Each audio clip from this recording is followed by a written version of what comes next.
guys, and welcome back to my channel. Before I actually start off with this video, I want to say thank you so much to everyone who subscribed to my channel. Thank you for your guys' likes. Thank you to everyone who comments on my videos. I really appreciate it.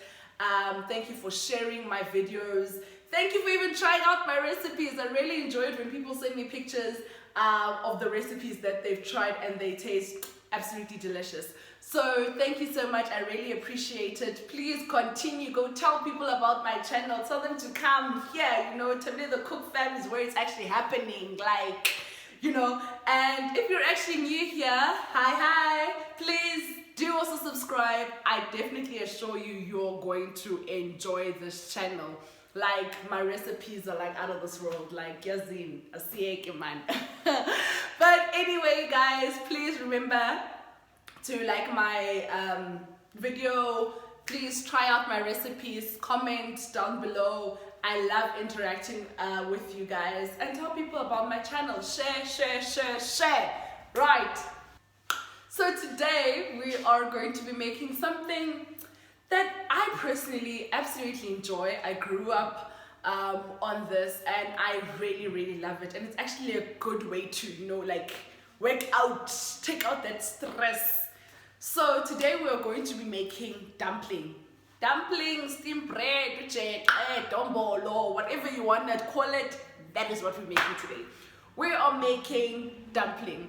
So, you know, we don't just do things like normally in this channel. We need to add aromat to just level up. So the dumpling that we are going to be making today, we are going to color it a little bit. We're going to add some fresh coriander and some grated carrots. So guys, let's start.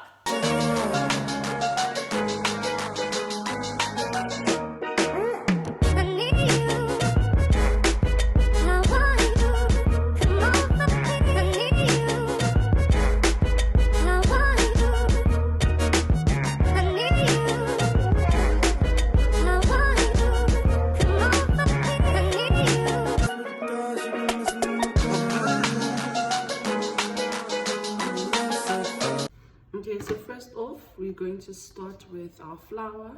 We're going to put in 4 cups of flour.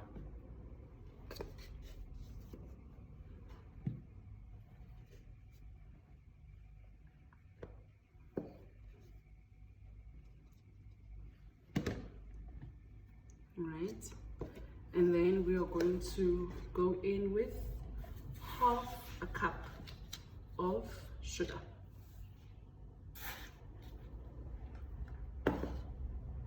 One teaspoon of salt and a full packet of instant dry yeast. You can use any instant dry yeast you want. Right, and then once all of that combined, just mix everything together.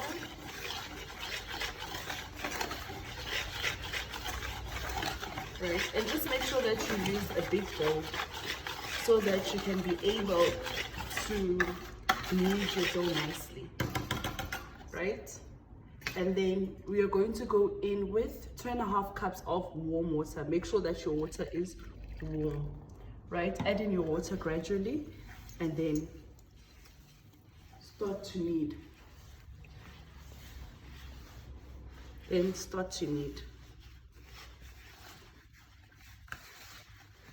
See, and you go in with more water.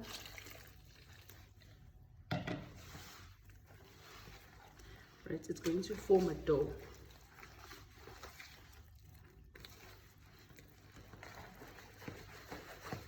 Okay, it's starting to form now.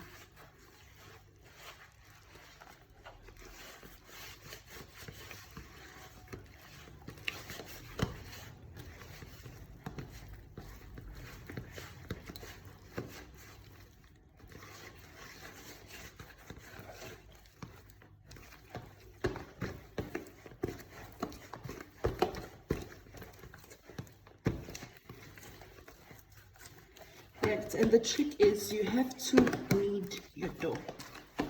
right? As you can see, my dough is runny, right? And there's a reason for this.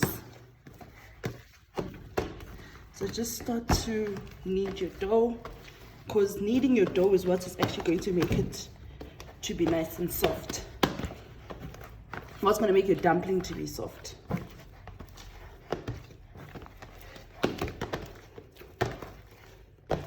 It's nice to uJeqe.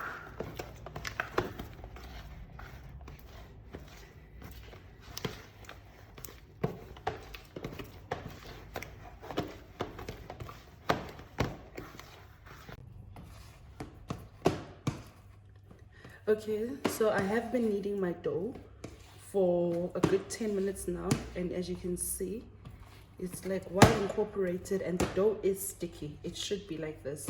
Then what you're going to do is you're going to take about a cup of grated carrots, right, and about a handful of grated parsley, right?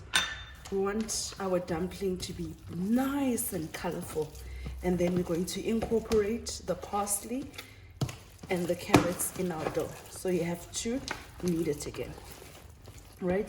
Just make sure that you knead it well so that it is well incorporated. You don't want parsley and carrots only like on one place. So just knead.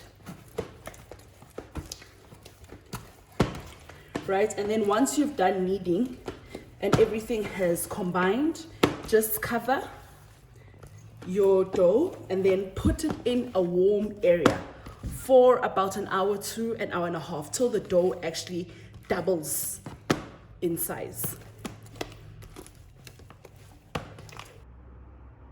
Right, so my dough has been rising for the past hour and a half, and you can see all the little air bubbles, right? All the air bubbles all around the dough.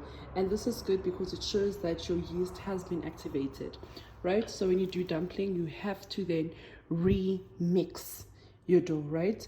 So this time around, I'm just using a plain old wooden spoon.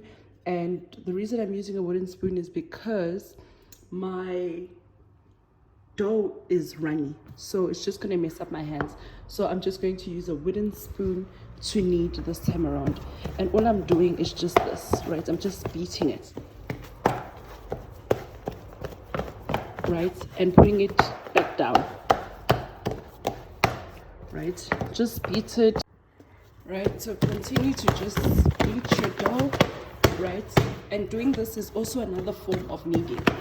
So you are incorporating air into your dough, right? Which is going to allow your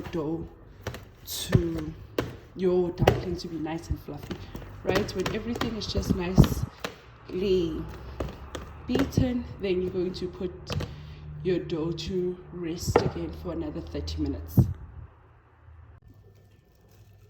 So my dough has been rising again for the past 30 minutes. This is the second rise, and you can see it's also risen. You can see all the air bubbles that are going on inside the dough. And then what you're going to do for the last time now is you're going to knead it again, and you're going to push it back down. And the reason why we do this so many times is so that your dumpling can be super soft. You don't want to eat hard dumpling. So that is why you have to constantly knead it, let it sit to rise, knead, let it sit to rise. So you knead it 3 times, you let it sit to rise 3 times. So this is now going to be our 3rd rise. And then after this rise, you can start, it will be ready for you to cook it.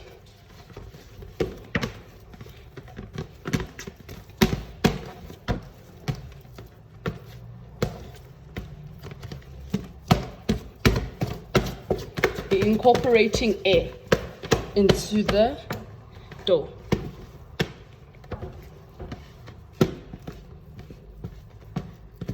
Is this dough or is it batter? Let's hear what you guys have to say down in the comment section below. Do you consider this to be dough, or is it classified as batter?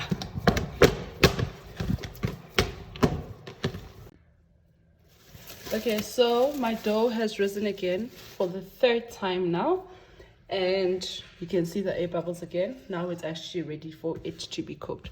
So I'm just going to look at how beautiful, look at how much it's actually grown, the dough, since the first time we've had it, right? So I'm just going to combine the dough nicely together, and then it's ready for it to be cooked. So to actually prepare the dough to be cooked, you're going to need any metal bowl, right? Anything that's basically oven proof will work for this, right? And then you're going to take just a little bit of oil, and you're going to oil your bowl, because you don't want the dough to stick in your oil, in your bowl. Your dumpling must not stick. So when you're done cooking it, it must not stick. And then remember to also oil the edges, right? Because your dough, while cooking, is going to rise again, and it's going to spill over to the edges. So remember to also oil your edges.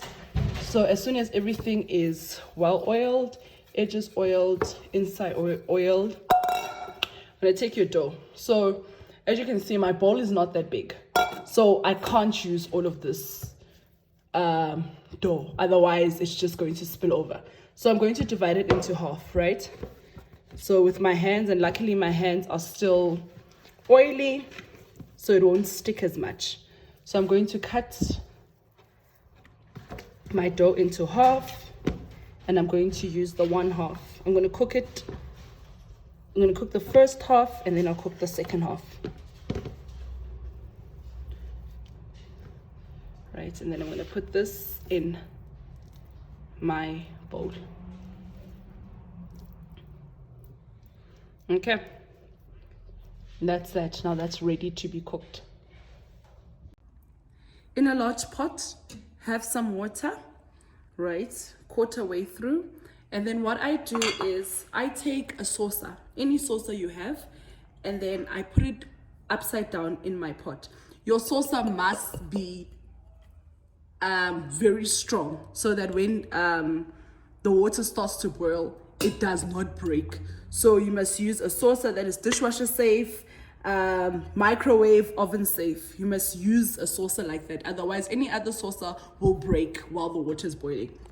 So take your saucer, put it in upside down, and the reason that I do that is because I want a bit of height, right? And this is going to give my bowl a bit of height so that it doesn't sink into the water. So I put the saucer in the water before I actually take my bowl that has the dumpling in it and put it in. So you see, it's risen, it's got much more height. Then once that has happened, then you're just going to close your pot and let this cook for 1.5 hours.